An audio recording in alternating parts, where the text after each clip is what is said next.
Well, welcome. Thanks for Thank joining you. me, Jonathan. Let me first commend you on that beard. Well done. Thank you.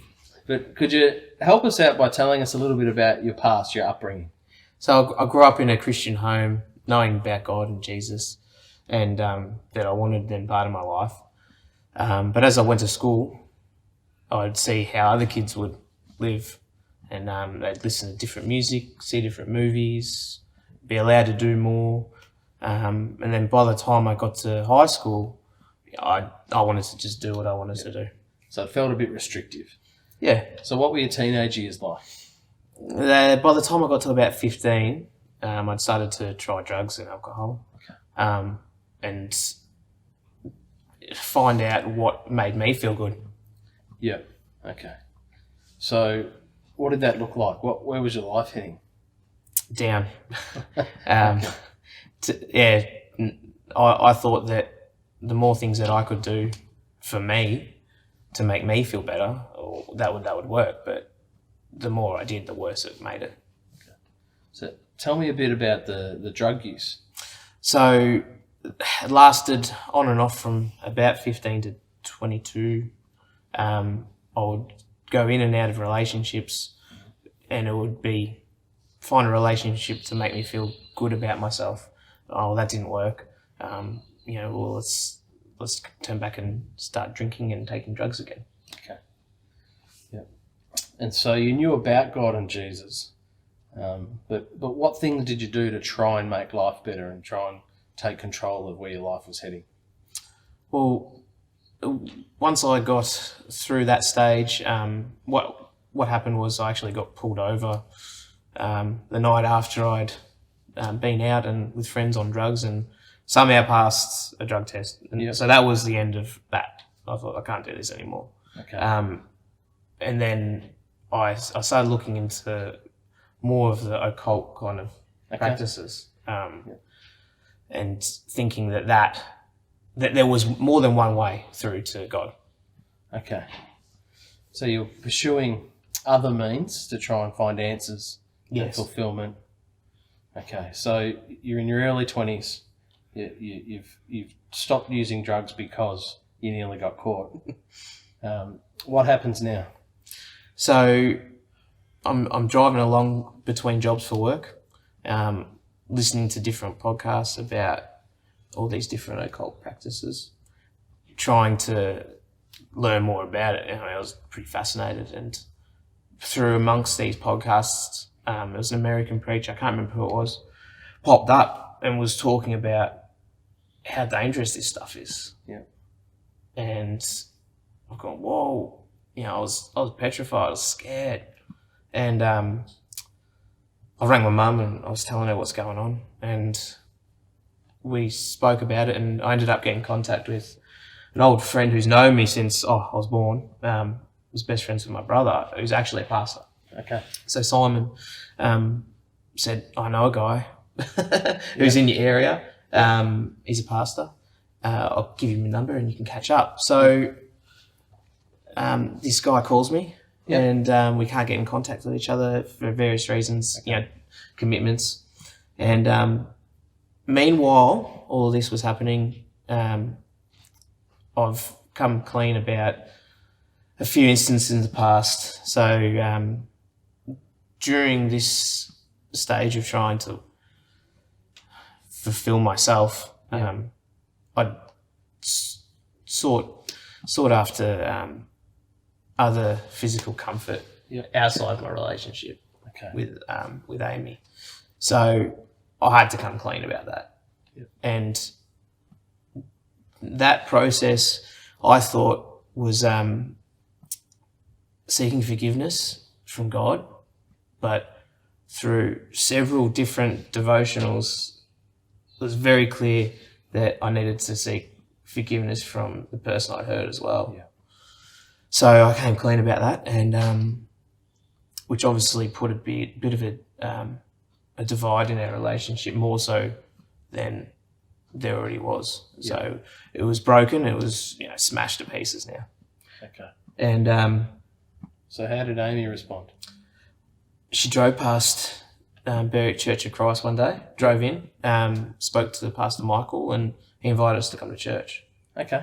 So we came on Sunday. I wasn't overly keen to come. I wanted to get in and out. Yep.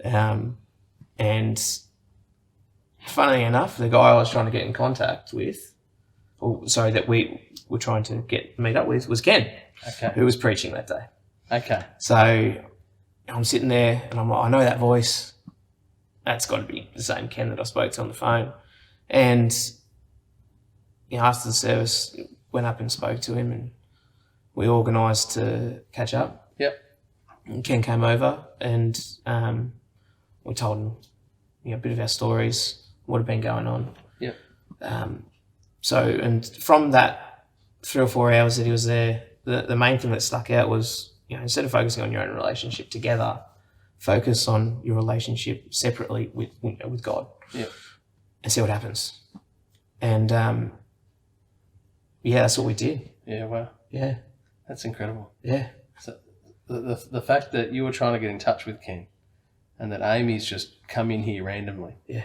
And then Michael's invited you to church, and here's Ken preaching that day. You must have really felt the hand of God. Yeah. Yeah.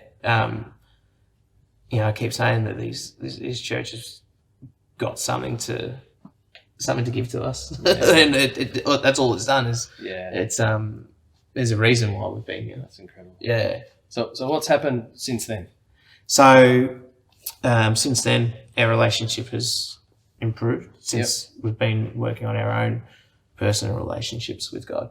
We've been coming to church each week and trying to do the online services as much as we can. Wonderful. Um, And what's God been doing in you personally? How's that journey going?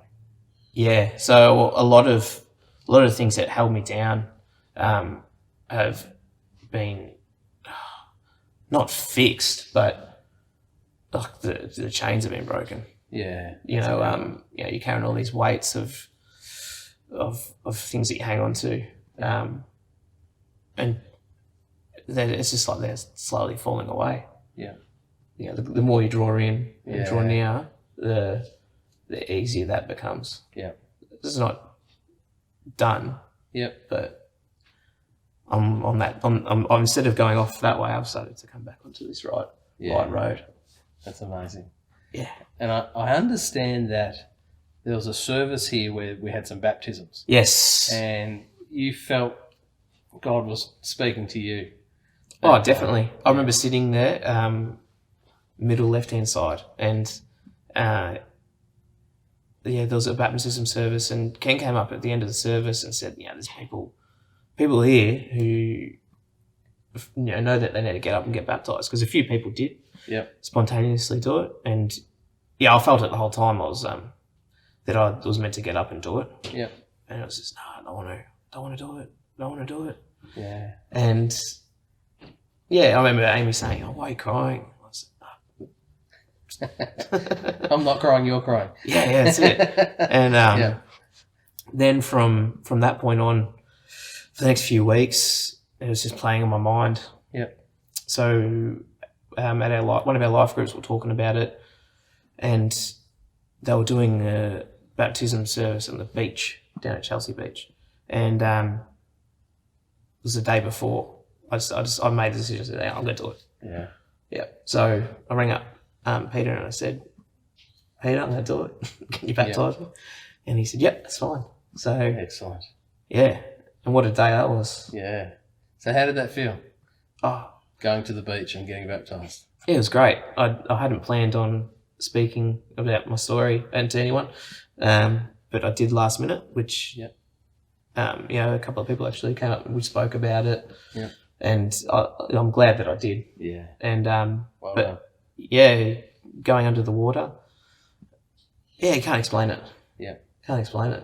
Transaction takes place. Yes. Yeah. Yeah. It was fantastic. Yeah, that's incredible. It was a great day, and I sometimes I wonder, I'm like, wow, well, was I meant to wait until then? Yeah.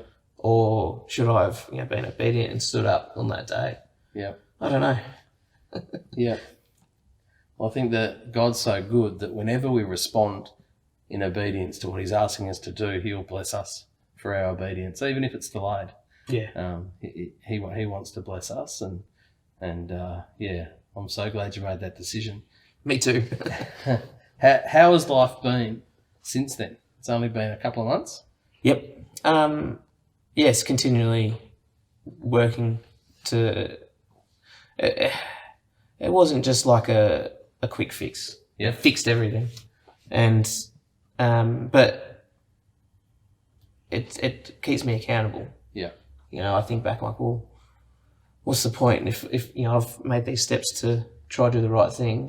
I'll keep that in my mind and hang on to that. Yeah. Yeah. Well, thank you so much for sharing your story. I pray that God continues to lead you and bless you. And the word says that he will finish the good work he started in you. And I believe that. Me too. So bless you. Thank you for Thank coming, you. Jonathan. Thanks.